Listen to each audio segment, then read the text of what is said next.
അടുത്തൊരു viral recipe കൊണ്ടാണ് ഇന്ന് വന്നിരിക്കുന്നത്. ഇത് ആക്ച്വലി എൻ്റേതായിട്ടുള്ള റെസിപ്പിയൊന്നുമല്ല. ഇത് ഞാൻ ഫേസ്ബുക്ക് റീൽസ് ഇങ്ങനെ സ്ക്രോൾ ചെയ്തപ്പോൾ കിട്ടിയ ഒരു റെസിപ്പിയാണ്. ലക്ഷക്കണക്കിന് ആൾക്കാർ കണ്ട് അതുണ്ടാക്കി നല്ല അഭിപ്രായം പറഞ്ഞൊരു അടിപൊളി സ്വീറ്റാണ് ഇത്. ഞാൻ എൻ്റേതായിട്ടുള്ള രീതിയിൽ കുറച്ചൊന്ന് മാറ്റങ്ങൾ വരുത്തിയിട്ടുണ്ട്. നല്ല അടിപൊളി രുചി എന്ന് പറഞ്ഞാൽ അടിപൊളി രുചിയാണ്. അപ്പോൾ നമുക്ക് ഈ ഒരു അടിപൊളി സ്വീറ്റ് എങ്ങനെയാണ് ഉണ്ടാക്കുന്നതെന്ന് നോക്കിയിട്ട് വരാം. കപ്പ വെച്ചുള്ള സ്വീറ്റ് ഉണ്ടാക്കാനായിട്ട് ഞാൻ ഒരു 300 ഗ്രാം കപ്പ ഇതുപോലെ ഗ്രേറ്റ് ചെയ്ത് എടുത്ത് വെച്ചിട്ടുണ്ട്.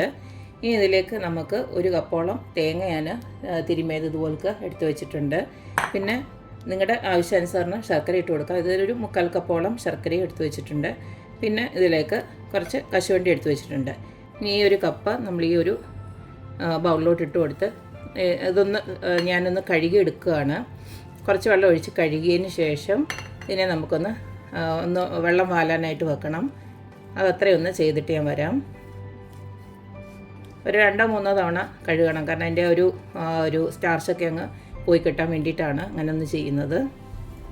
അല്ലെ പിന്നെ നന്നായിട്ട് പിഴിഞ്ഞങ്ങ് കളഞ്ഞാലും മതി.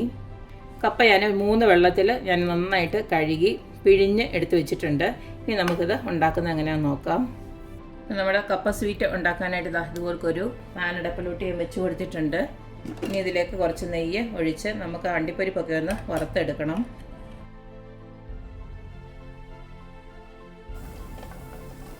അണ്ടിപ്പരിപ്പൊക്കെ ഒന്ന് മൂത്ത് വന്നിട്ടുണ്ട്.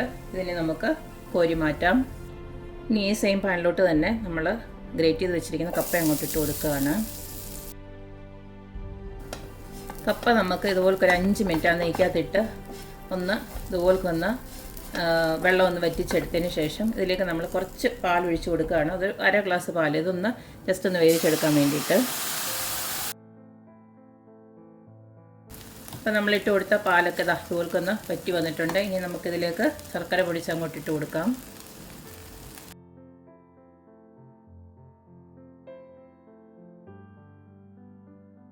ഇതിലേക്ക് നമുക്ക് മണത്തിന് ആവശ്യമായിട്ട് കുറച്ച് ഏലക്കാപ്പൊടി ഇട്ട് കൊടുക്കാം. ഏലക്കയും പഞ്ചസാരയോടെ ചേർത്ത് പൊടിച്ചതാണ്. 1 സ്പൂണോളം ഇട്ട് കൊടുക്കുന്നുണ്ട്. അതുപോലെ തന്നെ ഒരു 1/2 സ്പൂണോളം ചുക്കിൻ്റെ പൊടിയോട് ഇട്ട് കൊടുക്കുകയാണ്. ഇതൊക്കെ ഓപ്ഷണലാണ്, നിങ്ങൾക്ക് വേണമെങ്കിൽ മാത്രം ഇട്ട് കൊടുത്താൽ മതി. പക്ഷേ ഇട്ട് കൊടുത്തു കഴിഞ്ഞാൽ നല്ലൊരു ടേസ്റ്റ് കിട്ടും. പിന്നെ ചിലർക്ക് ഇതിൻ്റെ മണം തീരെ ഇഷ്ടമല്ലാത്തവർക്ക് ഒഴിവാക്കാം. ഇതിലേക്ക് നമ്മൾ എടുത്ത് വെച്ചിരുന്ന തേങ്ങയോടെ ഇട്ട് കൊടുക്കാം.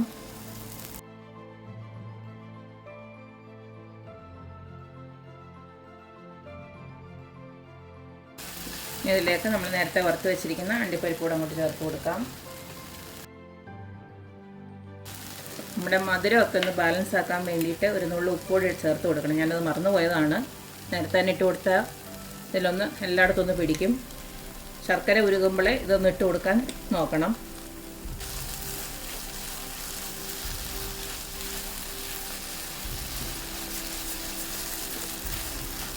ഇതെല്ലാം വെള്ളമെല്ലാം വറ്റി ഇതുപോലൊക്കെ വന്നിട്ടുണ്ട്. ഇനി ഒരു പരിപാടിയുണ്ട്, ഇതും കൊണ്ട് കഴിഞ്ഞില്ല. നന്നായിട്ടൊന്ന് തണുത്ത് വന്നതിന് ശേഷം ചെയ്യാം. അപ്പോൾ ഇതിനെ ഒന്ന് തണുക്കട്ടെ. അപ്പോൾ ഞാൻ സ്റ്റവ് ഓഫ് ചെയ്യുകയാണ്.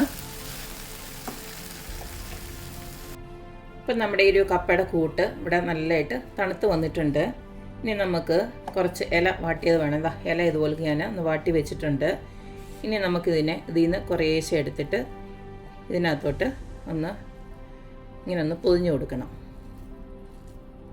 അതിപ്പോൾ നിങ്ങൾക്ക് ഏത് ഷേപ്പിൽ വേണമെങ്കിലും ഇങ്ങനെ ആക്കിയെടുക്കാം.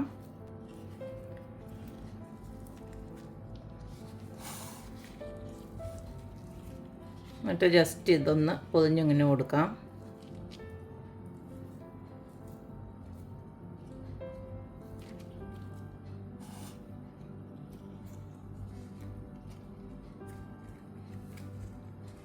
അപ്പം എൻ്റെ എല്ലാം ഇത്തിരി ഒന്ന് ചെറുതായിപ്പോയി. ഇങ്ങനെ പൊതിഞ്ഞ് എല്ലാം ഒന്ന് എടുക്കണം. ഈ ഒരു രീതിയിൽ എല്ലാം ഒന്ന് പൊതിഞ്ഞെടുക്കാം. ഇതിപ്പോൾ ഞാൻ ഇച്ചിരി കൂടെ വലിയ ഇല എടുക്കേണ്ടിയിരുന്നു. ഇതിപ്പോൾ നമുക്കിങ്ങനെ ഒന്ന് ഇരിക്കണം. അതിന് വേണ്ടിയിട്ട് ഞാൻ ഇതുപോലൊന്ന് ടൂത്ത് പിക്ക് വെച്ച് ഇതുപോലൊന്ന് കുത്തി കൊടുക്കുകയാണ്. കാരണം ആ ഇല നിവർന്ന് പോകാതിരിക്കാൻ വേണ്ടിയിട്ട് ഞാൻ ചെയ്യുന്നതാണ്. നിങ്ങൾക്ക് വലിയ ഇലയാണെങ്കിൽ ഇങ്ങനെ കുത്തേണ്ട കാര്യമില്ല. അത് ജസ്റ്റ് നന്നായിട്ടൊന്ന് പൊതിഞ്ഞെടുത്താൽ മതി. ഇനിയിപ്പോൾ ഞാൻ ഇതുപോലൊക്കെ എല്ലാം ഒന്ന് ആക്കിയെടുക്കുകയാണ്.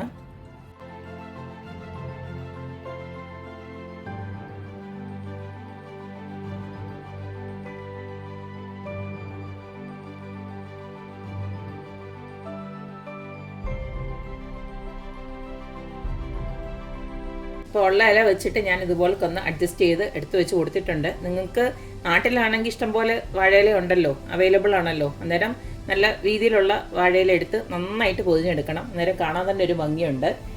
ഇനി ഇത് നമുക്കൊന്ന് നല്ലതായിട്ട് പുഴുങ്ങിയെടുക്കണം. അപ്പോൾ ഞാനൊരു ഇഡ്ഡലി തട്ടിലോട്ട് വെള്ളം ചൂടാക്കാൻ വെച്ചിട്ടുണ്ടായിരുന്നു. ഇനി ഇതാ ഇതുപോലെ നമുക്കിതൊന്ന് വെച്ച് കൊടുക്കാം.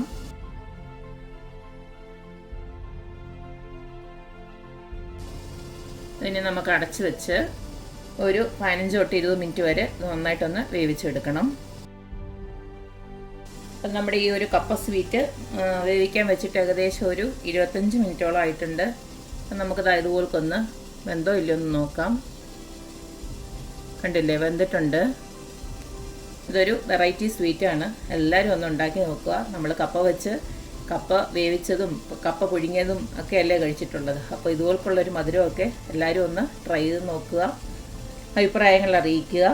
അപ്പോൾ എപ്പോഴും പറയുന്ന പോലെ തന്നെ എൻ്റെ റെസിപ്പീസ് ഇഷ്ടമുള്ള എല്ലാവരും please like, share and subscribe. അപ്പോൾ ഇനി ഒരു അടിപൊളി വീഡിയോ ആയിട്ട് വരുന്നവരേക്കും ബൈ.